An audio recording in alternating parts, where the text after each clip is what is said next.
ഇങ്ങനെ തന്നെ ഇരിക്കുക. എന്നിട്ട് കാലിങ്ങനെ മെല്ലെ പൊക്കുക. എന്നിട്ടൊരു 5 ബ്രീത്ത് ഹോൾഡ് ചെയ്യുക. ആ ബ്രീത്ത് ഹോൾഡ് ചെയ്യുന്ന സമയത്ത് നമ്മളെ കോർ മസിലുകൾ പ്രത്യേകതാക്കാൻ വേണ്ടി നോക്കുക കേട്ടോ.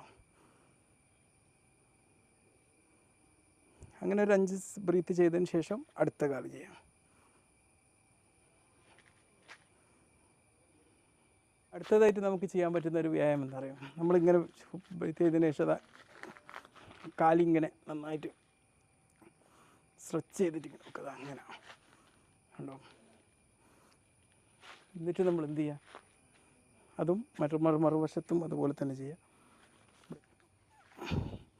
നല്ലോണം ഇരുന്ന് സ്ട്രെയിറ്റ് ആയിട്ട് ഇരുന്നിട്ട് കേട്ടോ.